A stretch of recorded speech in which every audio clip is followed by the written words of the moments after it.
예수님께서 귀신 들려 눈 멀고 말 못하는 자를 고치신 일로 바리새인들과 논쟁이 벌어진 후에 몇몇 서기관들과 바리새인들이 한패가 되어서 예수님께 또 다른 표적을 보여달라고 요청을 합니다. 그런데 우리가 오늘 읽었던 이 38절에 그때 서기관과 바리새인 중 몇 사람이 말하되 하는 이 말하되라는 이 단어는요, 원어로 대답하다라는 뜻을 가지고 있습니다. 그러니까 이것은 앞에 있었던 일과 아무런 상관없이 예수님께 어떤 질문, 어떤 요청을 드렸다는 뜻이 아니고, 앞서서 예수님께서 귀신을 쫓아낸 일로 바리새인들이 귀신의 왕 바알세불의 힘을 빌려가지고 귀신을 쫓아낸 것이다라고 예수님을 비난하고, 그에 대해서 예수님이 또 답변을 하시잖아요. 그 답변에 대해서 또 이 사람들이 대답을 하는 거예요. 그러니까 예수님의 말씀에 대해서 바리새인들과 서기관들이 계속해서 논쟁을 이어가고 있었다는 뜻입니다. 그런 논쟁의 차원에서 예수님께 또 다른 표적, 앞에서 귀신 쫓아낸 거 말고 당신이 귀신의 왕 바알세불의 힘을 빌려서 귀신을 쫓아낸 것이 아니라면 이제 또 다른 표적을 우리에게 한번 보여줘 봐라, 이렇게 지금 요청을 했다는 의미예요. 그러니까 그들이 표적을 구하는 것은 정말로 예수님을 메시아로 받아들이고 수용하기 위해서 표적을 구한 것이 아니고, 여전히 예수님을 거부하면서 예수님과의 논쟁을 이어가기 위한 악한 의도를 가지고 표적을 구했다는 것입니다. 그래서 예수님은 그들의 요청을 거부하고 다음과 같은 말씀을 하십니다. 39절에 보면 예수께서 대답하여 이르시되 악하고 음란한 세대가 표적을 구하나 선지자 요나의 표적 밖에는 보일 표적이 없느니라 라고 말씀하셨어요. 먼저 예수님은 이 표적을 구하는 바리새인들, 또 서기관들, 그리고 그 유대인들을 향하여서 악하고 음란한 세대라고 말씀하십니다. 호세아 선지자는 이 패역한 이스라엘 백성들을 향해서 이런 말씀을 했습니다. 호세아 7장 13절부터 16절인데요. 화 있을진저 그들이 나를 떠나 그릇 같음이니라. 패망할진저 그들이 내게 범죄하였음이니라.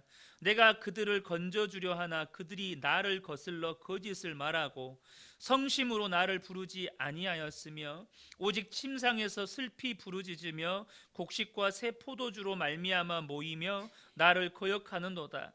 내가 그들 팔을 연습시켜 힘있게 하였으나 그들은 내게 대하여 악을 꾀하는도다. 그들은 돌아오나 높으신 자에게로 돌아오지 아니하니 속이는 활과 같으며 그들의 지도자들은 그 혀의 거친 말로 말미암아 칼에 엎드러지리니 이것이 애굽 땅에서 조롱거리가 되리라. 지금 호세아 선지자가 패역한 이스라엘 백성들이 얼마나 영적으로 또 도덕적으로 타락했는지에 대해서 지적하는 말씀이었습니다. 예수님은 당시 도덕적으로 타락했을 뿐만 아니라 하나님으로부터 떠나서 우상을 숭배하고 하나님을 향해서 내적인 적개심을 가지고 또 세상을 벗으로 삼는 이 영적인 간음을 행하고 있는 이 유대인들을 향하여서 악하고 음란한 세대라고 지금 말씀을 하시는 것입니다. 여러분, 그들은요 이미 예수님께 충분한 말씀을 들었습니다. 그리고 예수님이 행하신 충분한 표적도 보았습니다. 만약 그들이 마음만 연다면 그들은 얼마든지 예수님을 말씀하신 그대로 예수님을 말씀하신 그대로의 메시아이시라는 것, 또 예수님이 전하신 하나님 나라와 천국 복음을 얼마든지 받아들일 수 있었어요. 그러나 그들은 결코 진지하게 예수님을 알기를 원치 않았습니다. 그들은 예수님을 믿지 않기로 결심을 했고, 그런 마음의 상태에서 더 많은 기적을 본다 한들 그들의 생각은 결코 바뀌지 않는다는 것이죠.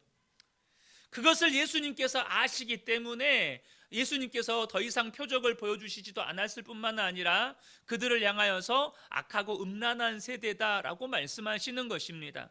우리가 지난 시간에 이 앞선 본문을 다 나누지는 않았지만 그들의 그 마음의 결단, 예수님을 거부하기로 결단하고 예수님을 믿지 않기로 결단한 바로 그것이 결코 사함을 받을 수 없는 성령을 모독하고 거역하는 죄입니다. 예수님을 믿지 않기로 결단한 것, 예수님을 거부하기로 결심한 것, 그게 성령 회방죄라는 거예요. 31절 32절에 보면 그러므로 내가 너희에게 이르노니 사람에 대한 모든 죄와 모독은 사하심을 얻되 성령을 모독하는 것은 사하심을 얻지 못하겠고 또 누구든지 말로 인자를 거역하면 사하심을 얻되 누구든지 말로 성령을 거역하면 이 세상과 오는 세상에서도 사하심을 얻지 못하리라. 여러분, 이러한 표적을 구하는 그러한 모습은 단지 서기관들과 한패가 된 바리새인들만의 모습이 아니라 당시 유대인들의 보편적인 모습이었습니다. 그래서 사도 바울이 당시 유대인들의 그런 모습을 콕 집어서 말한 적이 있어요. 고린도전서 1장 22절 23절을 보면 유대인은 표적을 구하고 헬라인은 지혜를 찾으나 우리는 십자가에 못 박힌 그리스도를 전하니 유대인에게는 거리끼는 것이요 이방인에게는 미련한 것이로되. 유대인들은요, 어딜 가나 복음을 전하면 그들은 그 복음이 진짜 하나님의 말씀인 것의 증거로 표적을 보여달라고 구했다는 거예요. 그들은 항상 증거를 요구했고 또 현상적인 것에 관심이 있어서 하나님을 생각할 때도 역사 속에서 표적과 큰 능력과 기사를 나타내신 분으로 여겼습니다. 그래서 방금 읽었던 고린도전서 1장 23절에도 고린도 23절에도 뭐라고 말하냐면 사도 바울은 십자가에 못 박힌 그리스도를 전하는데 표적을 구하는 그들에게는 그 저주 아래 놓인 예수님은 부끄러운 것이었어요. 정말 예수님이 살아계신 하나님의 아들이시라면 표적을 보여야죠. 능력을 보여야죠. 근데 저주 아래 매달린 예수님이 유대인들의 생각으로 볼 때 너무나도 부끄럽게 여겨지는 것이었습니다. 그렇기 때문에 예수님이 그리스도시고 메시아라는 사실을 받아들일 수가 없었던 거예요. 그런데도 사도 바울은 뭐라고 이야기합니까? 오직 십자가에 못 박힌 그리스도만 전했다는 것입니다. 오늘 본문에서도 예수님은 요나의 표적 밖에는 너희들에게 보여줄 표적이 없다는 것입니다. 성도님들 중에는요, 내가 진짜 기적을 보기만 한다면, 하나님이 내 기도에 놀랍게 응답해 주신다면 정말로 하나님을 잘 믿을 수 있을 텐데 라는 생각을 하시는 분들이 참 많습니다. 저 또한 그런 생각을 가졌었던 때가 있었고, 실제로 제가 고등학교 하여튼 20대 초반 이 시절이었던 것 같아요. 고등학교 때부터 한 20대 초반, 그때 저도 모세가 보았던 것과 같은 하나님의 영광을 보여달라고 하나님 앞에 기도했던 적도 있습니다. 그렇게 하나님의 영광을 막 보고 싶어서 막 보여달라고 구했던 적이 있어요. 그런데 예수님이 하신 말씀은 뭐냐면 요나의 표적 밖에는 보일 표적이 없다는 거예요. 여러분, 이 말씀이 오늘 그대로 우리에게 적용되는 말씀이라는 사실을 저와 여러분이 아셔야 합니다. 그럼 이 요나의 표적 밖에는 보일 표적이 없느니라라는 이 말씀에는 어떤 의도가 담겨져 있을까요? 그 첫 번째는 뭐냐면 믿음은 기적을 경험한다고 해서 우리에게 주어지는 것이 아니라는 것입니다. 저와 여러분이 기적을 경험하면 믿음이 막 자라고 더 담대하고 더 성숙된 믿음으로 바뀌는 게 아니라는 거예요. 우리가 너무나도 잘 알고 있는 말씀입니다. 로마서 10장 17절에 그러므로 믿음은 들음에서 나며 들음은 그리스도의 말씀으로 말미암았느니라. 여러분, 너무나도 단순하지만 이 중요한 영적인 원리를 절대 잊으시면 안 됩니다. 믿음은 기적이 아니고 말씀에서 나옵니다. 더 풀어서 설명하면 믿음은 기적을 경험한다고 생기거나 성장하는 것이 아니라 말씀을 듣고 들은 말씀을 내 마음에 받으며 날마다 그 말씀을 곱씹고 깨닫게 된 그 말씀에 순종해 갈 때 우리의 믿음은 자라나게 되는 것입니다. 여러분, 그러므로 여러분들이, 저와 여러분이 믿음이 자라기를 원하신다면 말씀을 보셔야 합니다. 이것은 너무나도 당연하고 단순한 원리입니다. 당장 신생아가 태어났어요. 여러분, 엄마 젖을 잘 먹는 아이가 잘 자랍니까? 엄마 젖을 잘 못 먹는 아이가 잘 자랍니까? 당연히 엄마 젖을 잘 먹는 아이가 잘 성장합니다. 신앙도 마찬가지입니다. 말씀을 잘 먹어야 신앙이 자라는 것입니다. 특별히 여러분, 성장한 자녀는 스스로 밥을 차려 먹습니다. 그러지 않나요? 여러분 아이들이 컸어요. 20살, 30살, 물론 가끔씩 집에 오면야 부모님이 밥 차려줄 수 있죠. 근데 성인이 되어가지고 엄마 아빠랑 함께 사는데 맨날 삼시세끼 엄마가 밥 차줄 때까지 기다리고 있는 자식을 보고 있으면 얼마나 엄마의 속이 타고 아빠의 속이 탑니까? 이런 마찬가지입니다. 말씀은도요, 여러분, 먹여줘서 먹을 때가 있습니다. 먹여준 말씀을 먹을 때가 있어요. 그런데 여러분, 성장한 성도는요, 영적으로 믿음이 자란 성도는요, 스스로 찾아 먹는 겁니다. 스스로 말씀을 펴서 스스로 말씀을 먹는 겁니다. 스스로 읽고 스스로 묵상하고 깨닫게 된 말씀에 순종해 갈 때 신앙은 성숙하게 자라는 것입니다. 사랑하는 성도 여러분, 여러분 스스로 말씀을 먹으셔야 합니다. 스스로 말씀을 먹으셔야 돼요. 주일날 들었던 설교, 이 예배 시간에 들었던 설교로 여러분의 영의 양식을 다 먹었다고 생각하시면 안 됩니다. 매일매일 말씀을 펴서 영의 양식을 먹고 그 속에서 소화를 하고 깨닫게 된 말씀에 순종해 갈 때 우리의 영적인, 우리의 믿음은 자라나는 것입니다. 두 번째는요, 이 말씀에는 이미 그들에게 충분한 말씀과 표적을 보여주셨다는 거예요. 이미 이 말씀 안에 이미 그들에게 충분하게 말씀을 가르치셨고 충분한 표적을 보여주셨다라는 의미가 여기 안에 담겨져 있는 거예요. 그들에게는 더 많은 표적이 필요한 것이 아니고 이미 들은 말씀과 예수님이 행하신 표적이 가리키고 있는 바를 마음을 열어서 받아들이는 것이 필요했습니다. 또 다른 가르침이 필요한 게 아니었어요. 또 다른 표적이 필요한 게 아니었어요. 이미 예수님에게 들었던 말씀, 예수님이 행하신 표적이 가리키고 있는 것이 무엇인지를 깨닫고 마음을 열어서 그 예수님을 받아들이는 게 필요했다는 거예요. 여러분, 이 말씀 또한 우리에게 그대로 적용되는 말씀입니다. 우리에게 더 많은 은혜가 필요한 것이 아닙니다. 우리는 지식과 정보가 고도로 발달한 시대를 살고 있습니다. 물론 이 시대를 살아가는 것 또한 하나님의 은혜이고 축복입니다.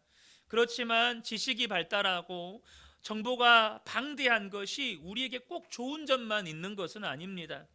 그 폐단 중에 하나가 저는 그런 생각을 하는데 소화되지 못하고 내면화되지 못한 지식들이 너무 많다는 것입니다. 우리 안에 아직 소화되지 못한 지식들, 내면화되지 못한 지식들이 너무나 많아요. 알기는 알아요. 그러나 내 삶은 그 지식을 따라가지 못합니다. 그런데도 새로운 것을 또 추구합니다. 왜요? 유행이 바뀌니까. 세상 풍조가 바뀌니까 계속해서 우리는 새로움을 추구합니다. 여러분, 음식도 한번 봐보세요. 시대에 따라서 건강 음식, 사람들이 선호하는 음식이 바뀌고 그것에 대한 건강 정보들이 바뀌고 그것에 따라가느라 우리는 정신이 없습니다. 여러분, 그렇지 않나요? 신앙도 마찬가지입니다. 하나님의 말씀을 많이 알아요. 우리가 신앙생활한 세월이 몇 년입니까? 하나님 말씀을 많이 압니다. 그러나 그것이 실제로 믿음이 되지는 못했습니다. 순종으로 나아가지를 못합니다. 이미 베푸신 은혜들이 충분히 내 속에서 소화되고 익어서 열매로 맺어지지가 않는다는 것입니다. 그래서 여러분, 교회마다 신앙의 어린아이들이 너무 많습니다. 신앙이 영적으로 어린아이가 교회들마다 너무 많다는 거예요. 이미 알고 있던 것들이라 들으면 감동이 없고 식상합니다. 여러분, 우리 아이들이 그래요. 유행에 금방 식상해요, 애들이요. 옷을 입어도요, 조금만 지나면 유행 지나간 옷이라고 안 입습니다. 그럼 누가 입어요? 엄마가 입고 아빠가 입습니다. 여러분, 성숙한 사람들은요, 이것이 유행이 지나든 안 지나든 10년이고 20년이고 그 옷 우려 먹습니다. 마르고 다를 때까지 옷 입지 않나요, 우리 엄마 아빠들? 근데 애들은 안 그래요. 금방 질립니다. 또 새로운 걸 줘야 돼요, 새로운 걸. 근데 우리의 신앙의 모습이 그래요. 다 알고 있어요. 그래서 감동이 없어요. 뭔가 바뀌어야 돼요.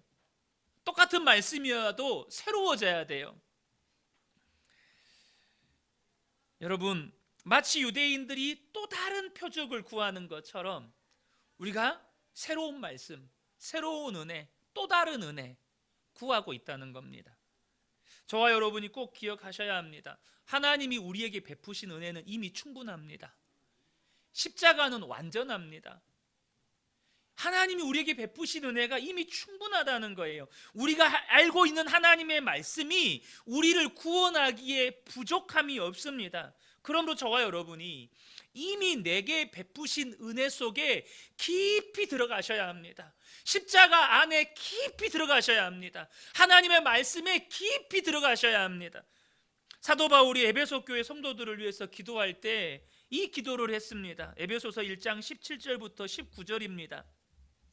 우리 주 예수 그리스도의 하나님 영광의 아버지께서 지혜와 계시의 영을 너희에게 주사 하나님을 알게 하시고 너희 마음의 눈을 밝히사 그의 부르심의 소망이 무엇이며 성도 안에서 그 기업의 영광의 풍성함이 무엇이며 그의 힘의 위력으로 역사하심을 따라 믿는 우리에게 베푸신 능력의 지극히 크심이 어떠한 것을 너희로 알게 하시기를 구하노라. 사랑하는 성도 여러분, 저와 여러분에게 우리 하나님께서 지혜와 계시의 영을 부어주시기를 축복합니다. 그래서 하나님을 알게 하시고 부르심의 소망을 알게 하시고 하나님의 기업의 영광의 풍성함을 알게 하시고 하나님의 능력의 지극히 크심을 알게 하시는 놀라운 역사가 있기를 축복합니다. 여러분, 우리는요, 우리에게 이미 베푸신 은혜 안에 깊이 들어가셔야 된다는 거예요. 우리의 신앙의 깊이가 너무 얕습니다. 우리가 하나님에 대한 알미 수준이 너무 얕아요. 그래서 우리의 믿음의 뿌리가 너무 얕아요. 예수님이 말씀하신 이 요나의 표적은 무엇을 의미하는 것입니까? 40절을 보면 요나가 밤낮 사흘 동안 큰 물고기 뱃속에 있었던 것 같이 인자도 밤낮 사흘 동안 땅 속에 있으리라. 요나의 표적은 요나가 사흘 동안 물고기 뱃속에 있다가 그 생명이 회복되었던 것처럼 예수님께서 십자가에서 죽으시고 사흘 동안 무덤 속에 계셨다가 부활하실 것을 가리키는 표징이고 말씀입니다. 그러니까 요나의 표적은 예수님의 십자가 죽음과 부활을 직접적으로 가리키는 말씀이죠. 예수님은 또 다른 표적을 구하는 이 바리새인들과 그 무리들에게 자신의 십자가 죽음과 부활 외에는 더 이상 그들에게 보여주실 것이 없다는 것입니다. 그런데 이어서 하시는 말씀이 매우 중요합니다. 41절 42절에 보면 심판 때에 니느웨의 사람들이 일어나 이 세대 사람을 정죄하리니 이는 그들이 요나의 전도를 듣고 회개하였음이거니와 요나보다 더 큰 이가 여기 있으며 심판 때에 남방 여왕이 일어나 이 세대 사람을 정죄하리니 이는 그가 솔로몬의 지혜로운 말을 들으려고 땅 끝에서 왔음이거니와 솔로몬보다 더 큰 이가 여기 있느니라. 여러분, 이 말씀은 지금 예수님을 대하는, 예수님의 말씀을 듣고 예수님이 행하신 표적을 보고도 예수님을 대하는 그 무리들을 향한 주님의 말씀이에요. 예수님을 어떤 태도로 대하고 있는지 그들의 태도를 직접적으로 예수님께서 지적하시는 말씀입니다. 심판 때에 니느웨 사람들과 남방 여왕, 그러니까 열왕기서에 나오는 이 스바 여왕이 그들을 정죄하게 될 거라는 거예요. 니느웨 사람들은 요나의 전도를 듣고도 회개하고 돌이켰지만 유대인들은 요나보다 더 크신 예수님이 전한 복음과 예수님이 행하신 표적을 보고도 예수님을 거부하고 예수님을 지금 비난하고 있는 것이죠.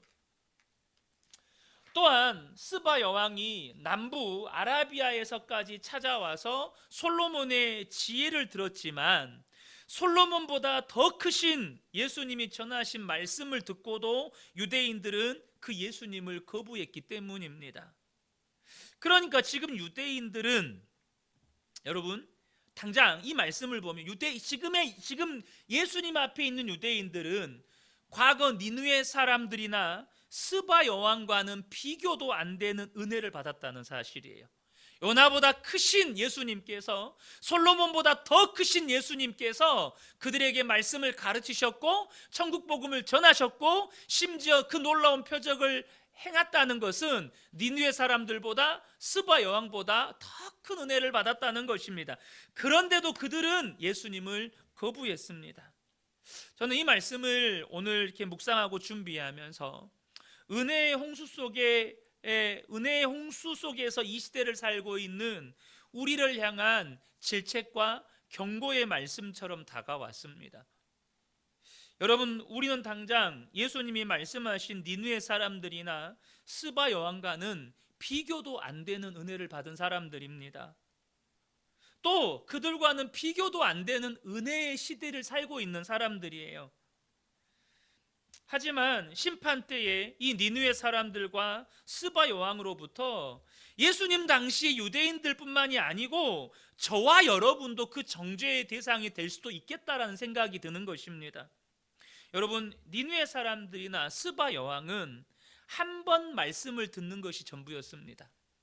한 번 말씀을 듣는 것이 전부였지만 우리는 기록된 말씀을 날마다 볼 수 있습니다. 우리는 기록된 말씀을 날마다 접할 수 있어요. 그것도 창세기부터 요한계시록까지 다 기록되어 있어요. 여러분, 니느웨 사람들은 요나가 니느웨 사람들이 구원받는 게 싫어서 어떻게 했습니까? 하루 종일 걸어가야 할 그 이 도시를 정말로 있는 힘껏 달려가면서 너희들 회개 안 하면 멸망한다, 그 말 한마디에 왕부터 가축들까지 금식하면서 베옷을 입고 제 위에 앉아서 회개를 했습니다. 스바 여왕은 한 번이라도 솔로몬을 통해서 그 지혜의 말씀을 듣기 원해서 그 머나먼 남방 아라비아에서 찾아왔을 뿐만 아니라 솔로몬의 지혜의 말씀에 감동하여서 많은 예물을 드립니다. 그들은 성령을 경험해 본 적도 없지만 여러분, 우리는 성령을 선물로 받았고 예수님이 우리 안에 임하셔서 우리의 평생토록 떠나지 아니하시고 우리를 인도하시고 우리를 지켜주십니다. 제가 탄자니아에서 사역하신 한 선교사님의 이야기를 들은 적이 있는데, 거긴 한번 집회를 하게 되면 성도들이 기본적으로 2, 3일을 걷는 건 기본이고 길게는 3주에서 한 달을 걸어서 그 집회에 오시는 분들도 계시대요. 3주나 한 달을 걸어서. 그럼 일주일 정도 집회가 끝나면 또 3주 내지 한 달을 걸어서 집으로 가는 거예요. 그러니까 집회 한 번 일주일 참석하기 위해서 거의 2달 넘게를 허비하는 거예요. 그만큼 은혜를 사모하고 하나님의 말씀을 사모했다는 것이죠. 우리는 종종 북한 지하교회 성도들의 이야기를 전해 듣습니다. 그들은 북한에 사는 동안 평생토록 한 번도 소리 높여 주님을 찬양할 수도 없고 소리 높여 기도할 수도 없고 하나님께 헌금을 드릴 수도 없고 마음 편하게 성경을 읽을 수도 없고 복음은 더더욱 전할 수도 없습니다. 중국의 단동 조선족 교회에 70이 넘으신 한 할아버지가 찾아오셨습니다. 언젠가도 제가 한번 소개해드린 이야기입니다. 북한에서 건너오신 분입니다. 이분이 목사님께 하는 이야기가 60년이 넘도록 혼자서만 하나님을 믿었다는 것입니다. 한번 제대로 하나님 앞에 예배도 드리고 기도도 해보고 싶어서 북한을 탈북했다는 것입니다. 그러면서 돈을 얼마 꺼내서 목사님 이거 헌금입니다. 저는 그동안 60여 년 동안 11조라고는 한 번도 해보지 못했습니다. 이게 다가 될 수는 없지만 제가 11조 헌금을 한번 해보고 싶습니다. 그리고 제가 한 주 동안 이 예배당에 기거하면서 기도할 수 있으면 좋겠습니다. 허락해 주십시오. 목사님은 그 할아버지의 요청을 허락해 드렸습니다. 한 주 동안 금식하면서 예배당에서 기도하고 찬송하고 또 기도하고 주무시고 그러셨습니다. 그리고 일주일이 지나자 이 할아버지가 다시 북한으로 들어가시겠다는 것입니다. 목사님이 아니 여기서 신앙생활 하시지 왜 들어가려고 하십니까? 그랬더니 아니요, 저는 이제 죽으러 갑니다. 순교를 각오하고 다시 북한으로 들어가는 것입니다. 여러분, 그 할아버지는요, 그 북한에서 평생도록 신앙생활했던 그 할아버지 성도님은 예배 한번 드리고 싶어서, 기도 한번, 하나님께 기도 한번 제대로 해보고 싶어서, 하나님 마음껏 찬양해보고 싶어서 여러분 순교를 각오했습니다. 지금 우리 앞에 기록된 성경이 펼쳐져 있습니다. 또 말씀을 그래도 여러분 먹기 편하게 잘 준비해서 전해주는 목사도 있습니다. 핸드폰만 켜도 내가 원하는 설교를 얼마든지 들을 수 있습니다. 그런데 우리는 이 하나님의 말씀에 어떤 태도를 취하고 있느냐 하는 것입니다. 말씀을 대하는 지금 우리의 태도를 볼 때 이 니느웨 사람들과 스바 여왕은 과연 어떤 생각을 할까? 지금 예배를 드리는 우리의 모습을 저 아프리카에서 말씀 듣기 위해서 이 3주를 걸어오는 성도들, 예배 한번 드리고 싶어서 순교를 각오해야만 하는 이 북한 지하교회의 성도들이 본다면 무슨 생각을 할까? 여러분, 우리가 하나님 앞에 서는 그날에 저 스바 여왕도, 니느웨 성 사람들도, 저 아프리카에 사는 성도들도, 또 북한 지하교회 성도들도 다 함께 우리를 구원하신 어린 양 되신 예수님과 하나님을 찬양하게 될 것인데, 적어도 그 찬양이 부끄럽지 않아야 되지 않겠습니까? 우리가 그날에 경험한 예배는 지상교회에서 한 번도 경험해보지 못한 천상의 예배일지라도 적어도 예배를 드리는 우리의 마음과 태도는 이 땅에서나 천국에서나 똑같아야 되지 않겠습니까? 어떻게 하나님께 드리는 예배가 이 땅에서 다르고 천국에서 다를 수가 있습니까? 여러분, 결코 그럴 수는 없는 겁니다. 하나님께 예배를 드리는 우리의 모습이 이 땅에서의 예배와 천국에서의 예배가 다를 수가 없는 거예요. 그럼 그러지 않습니까? 그렇다면 예배에 임하는 우리의 마음과 태도가 달라져야 한다는 것입니다. 말씀을 대하는 우리의 태도가 달라져야 합니다. 찬양을 드리고 기도를 드리고 헌금을 드리고 교회를 섬기는 우리의 마음과 태도는 분명히 달라져야 합니다. 먼 훗날 하나님 앞에 섰을 때 분명 니느웨 사람들 가운데 구원받은 사람들, 그 스바 여왕이 지켜볼 겁니다. 우리의 일생의 삶을 파노라마처럼 펼쳐 보여주실 때, 야, 너 어떻게 그 하나님을 예배하는데 저렇게 예배할 수 있어? 너 그 생명의 말씀을 듣는데 어떻게 저렇게 생명의 말씀을 들을 수 있어? 그럴 수 있다는 거예요. 오늘 본문의 내용은요, 앞서 말씀드린 것처럼 귀신 들린 사람을 고치신 이후에 바리새인들과 벌어진 논쟁 속에서 예수님이 하신 말씀입니다. 앞선 이 귀신 들린 사람을 고쳐주신 사건 때문인지 예수님이 이어서 하신 말씀이 귀신 들린 사람을 빗대어서 또 하나의 말씀을 하시는데, 그 말씀을 보면 43절부터 45절에 더러운 귀신이 사람에게서 나갔을 때에 물 없는 곳으로 다니며 쉬기를 구하되 쉴 곳을 얻지 못하고 이에 이르되 내가 나온 내 집으로 돌아가리라 하고 와 보니 그 집이 비고 청소되고 수리되었거늘 이에 가서 저보다 더 악한 귀신 7을 데리고 들어가서 거하니 그 사람의 나중 형편이 전보다 더욱 심하게 되느니라. 이 악한 세대가 또한 이렇게 되리라. 여러분, 먼저 이 말씀에 대해서 문자적으로 이해하시면 안 되는 내용이 하나 있습니다. 그게 뭐냐면 43절에 귀신이 물 없는 곳으로 다닌다라는 이 구절입니다. 그래서 이 구절을 그냥 문자적으로만 이해를 해서 성경에 귀신은 물 없는 곳으로 다닌다고 그랬지, 그래 물에는 귀신이 없어, 이렇게 이해하시면 안 된다는 뜻이에요. 이 말씀을요, 예수님은 지금 자신이 말씀하시고자 하는 요지를 강조하기 위해서 당시 사람들이 가지고 있는 통념, 귀신은 사막에 사는 걸 좋아한다라는 유대 사회의 통념이 있었어요. 그래서 그 통념을 그냥 사용하신 것 뿐이에요. 근데 그 통념을 왜 사용하셨는지는 조금 이따 설명을 더 드릴게요. 45절 마지막에 예수님께서 이 말씀을 하시는 취지가 뭔지 정확하게 나와 있습니다. 이 악한 세대가 또한 이렇게 되리라. 이것이 이 말씀의 취지입니다. 그러니까 예수님은 지금 이 악하고 음란한 세대가 어떻게 될지를 설명하기 위해서 또한 예수님을 거부하는 이스라엘 나라와 특별히 종교 지도자들의 태도에 초점을 맞추어서 비유적으로 하신 말씀입니다. 어떤 이유에서인지 모르지만 본문을 보면 귀신이 사람에게서 나갔어요. 나간 이유는 소개가 안 되어 있으니까 그것은 우리가 논외로 치고 나갔어요. 사람에게서 나간 귀신이 쉴 곳을 찾아다닙니다. 여기서 귀신에게 쉴 곳은 어디일까요? 그것은 자기가 들어가서 괴롭힐 사람입니다. 혹은 살아있는 어떤 것을 말하는 거죠. 그래서 예수님께서 거라사 지방에 가가지고 돼지떼 2,000마리에게 귀신이 들어가는 걸 허락하시잖아요. 그러니까 귀신이 쉴 곳은 자기가 들어가서 괴롭힐 사람이거나 혹은 살아있는 어떤 것입니다. 그래서 그것을 찾았는데 찾지를 못했다는 거예요.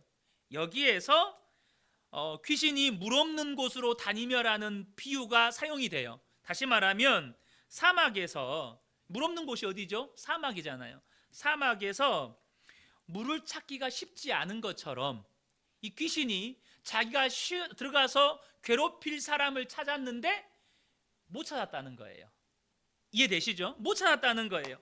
그래서 이전에 있던 집, 그러니까 그가 이전에 머물면서 괴롭혔던 사람에게로 다시 들어갔는데 이번에는 혼자 놀기 심심하니까 더 악한 귀신 7을 데리고 들어가서 그 사람의 상태가 이전보다 더 심각해졌다는 것입니다. 그러니까 이 말씀은요, 귀신에게 초점이 있는 것이 아니고 그 집의 상태에 초점이 있는 거예요. 집의 상태, 그 사람의 상태에 초점이 있다는 것입니다. 중요한 것은 이 사람의 상태가 귀신이 없는 동안에 집이 청소가 되고 수리가 되었어요. 그런데 문제는 뭐죠? 여전히 비어있는 상태로 있었다는 거예요. 집이 청소가 되고 수리가 되었지만 여전히 비어있는 상태, 이것이 지금 이스라엘 나라의 상태, 바리새인들과 그 앞에 모여있는 무리들의 상태라는 거예요. 이스라엘은요, 세례 요한과 예수님의 설교와 가르침에 의해서 깨끗하게 청소되고 수리되어 있었습니다. 세례 요한이 회개하라 천국이 가까이 왔느니라 하면서 그들에게 회개의 복음을 전하면서 주님을 받아들일 수 있도록 그들의 마음을 청소하는 일을 했어요. 그들의 마음을 수리하는 일을 했어요. 문제는 뭐죠? 그들이 예수님을 거부해요. 그들이 여전히 왕이신 주인이신 예수님을 거부해요. 그러니까 그들의 집이 어떤 상태에 있어요? 비어있는 상태에 있는 거예요. 왕이신 예수님, 주님이신 예수님을 거부하니까 그들의 마음은 여전히 비어있다는 거죠. 그러니까 그 결과가 무슨 일이 일어나요? 분명히 집은 청소되었어요. 집은 깨끗하게 수리되었어요. 하지만 주인이 없으니 이전보다 더 심한 악이 그들 안에 들어온다는 거예요. 여러분, 중요한 것은 마지막 주님의 말씀이에요. 이 악한 세대가 또한 이렇게 되리라 라는 말씀이에요. 이 악한 세대가 그렇게 될 것이다 라는 말씀이에요. 사랑하는 성도 여러분, 저와 여러분이 이 말씀을 두렵고 떨리는 마음으로 받으셔야 합니다. 우리의 마음이 아무리 청소되고 수리되어도 비어 있으면, 다시 말해 우리의 마음에 주인이 없으면 우리 또한 그렇게 될 거라는 거예요. 우리가 예배를 드리고 기도하고 찬양하고 말씀을 듣고 하는 이 모든 것들은 오늘 본문에서 하신 예수님의 말씀에 비추어 보면 우리의 마음을 청소하고 정리하는 것 같아요. 그런데 그 모든 것들은 무엇을 위함입니까? 우리의 마음에 왕이신 예수님을 초청하기 위함이에요. 우리의 마음에 예수님을 왕의 자리에 앉혀드리기 위함이에요. 여러분, 그렇지 않습니까? 우리의 마음은 언제나 예수님이 왕이 되셔야만 해요. 여러분, 우리가요, 집에 손님 한 사람만 와도 집안 청소 깨끗하게 하잖아요. 하물며 왕이신 예수님이 우리에게 들어오시겠다고 하실 때, 여러분, 우리의 마음을 깨끗하게 비워드리는 것만 중요한 게 아니고, 우리의 마음을 깨끗하게 청소하는 것만 중요한 게 아니고, 그분을 내 마음에 모셔드려서 그분을 내 마음의 왕으로, 주인으로 인정해야 한다는 것입니다. 중요한 것은 우리의 마음에 예수님이 왕으로 계시지 않으면 어느 순간에 마귀는 우리의 마음을 사로잡는다는 겁니다. 여기서 포인트는, 마귀가 예수 믿기 전에, 우리가 예수 믿기 전에 신앙생활 할 때도 세상 풍조 따르면서 악한 영 따랐잖아요. 그때는 마귀가, 귀신이 한 명이 우리를 괴롭혔는데, 이제 예수 믿고 이제 신앙생활도 해요. 근데도 여전히 예수님의 마음의 왕이 아니시면 어떻게 된다고요? 더 악한 것들을 데리고 들어와서 더 악한 것으로 우리의 마음을 사로잡는다는 거예요. 그러므로 여러분, 예수님이 내 마음의 주인이 아닌 것은 정말 심각하고 두려운 일입니다. 여러분, 분명합니다. 예수님이 내 마음의 주인이 아니면 여러분의 영적인 상태는 이전보다 더 심각해집니다. 이걸 아셔야 돼요. 예수님을 내 마음의 주님으로 인정하지 않으면 우리는요, 어쩌면 예수를 믿기 전보다 더 심각해질 수 있어요. 우리의 영적인 상태가.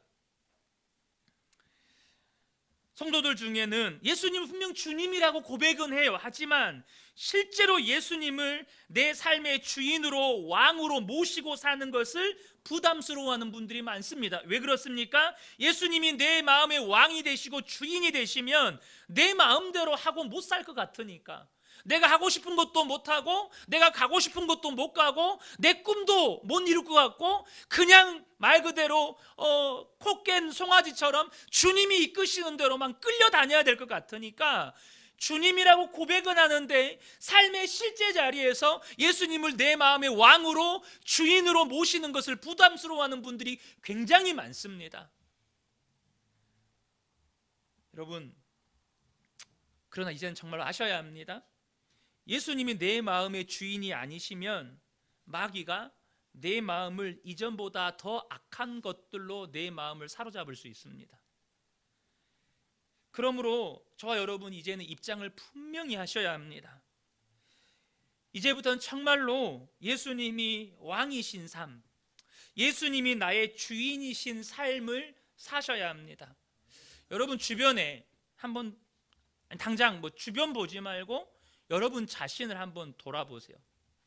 여러분 자신을, 예수를 믿기 전에 내 모습과 예수를 믿는다고 했는데 내 처지와 형편이 오히려 예수를 믿기 전보다 더 안 좋아지지는 않았나? 이거는 물질의 많고 적음의 그런 의미가 아닙니다.